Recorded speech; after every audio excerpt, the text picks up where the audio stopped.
సామాన్యులుగా Shri Lakshmi agro forms మరియు projects లో invest చేయండి, రేపటి కోటీశ్వరులు కండి. తాజా ఎన్నికల్లో ఘోర పరాజయం తరువాత వైసీపీ నుంచి పారిపోయేవారే తప్ప ఆ పార్టీలోకి వచ్చే నాయకులంటూ ఎవ్వరూ కనిపించడం లేదు. పైగా కీలక కూసాల వంటి నాయకులు కదిలిపోయారు. బాలినేని, ఉదయభాను వంటి వారు పొరుగు పార్టీల్లోకి మారిపోగా ఆళ్ల నాని వంటి వారు సైలెంట్ అయిపోయారు. రాజకీయాల నుంచి పూర్తిగా తప్పుకున్నారు. ఆయా విషయాలపై పార్టీ అధినేత జగన్ చింతించారో లేదో చెప్పడం కష్టమే. ఎందుకంటే పార్టీని కార్పొరేట్ స్థాయిలోనే ఆయన నడిపిస్తున్నారు. ఇక నిన్న మొన్నటి వరకు పరిస్థితి ఎలా ఉన్నా ఇప్పుడు చేతులు కాలిపోతున్న పరిస్థితి నెలకొంది. దీంతో హుటాహుటిన పార్టీ డెవలప్మెంట్ పై జగన్ దృష్టి పెట్టారు. తాజాగా నిర్వహించిన పార్టీ నేతల సమీక్షా సమావేశంలో పార్టీని ఏ విధంగా అభివృద్ధి చేయదలిచింది అని ఆయన చెప్పుకొచ్చారు.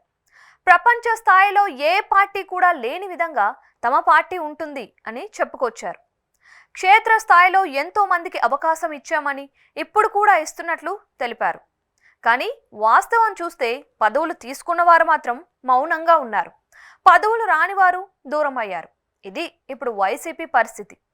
ఇప్పటికీ క్షేత్ర స్థాయిలో అనేక మంది నాయకులు సైలెంట్ గానే ఉన్నారు. పార్టీ అధినేత పట్ల విధేయతను కూడా చూపించలేని పరిస్థితి కనిపిస్తోంది. ఈ క్రమంలో పార్టీ డెవలప్మెంట్ అంటే కేవలం 4 మీటింగులు పెట్టి 4 పదవులు పంచడం కాదు అనేది వాస్తవం. ఇది వర్కౌట్ అయ్యే పరిస్థితి కూడా కాదు అని అంటున్నారు. జగన్ తనను తాను మార్చుకోవాల్సిన అవసరం ఎంతైనా ఉంది. అదే సమయంలో క్షేత్రస్థాయి కేడర్కు మరింత చేరువ కావాలి.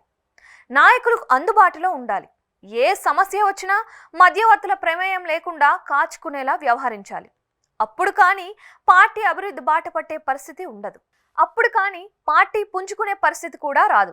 నిజానికి ఇప్పుడు మీటింగులకు వచ్చిన వారిలో చాలా మంది మనసు ఒక చోట ఉంటే మనుషులు మరో చోట ఉండడం గమనార్హం.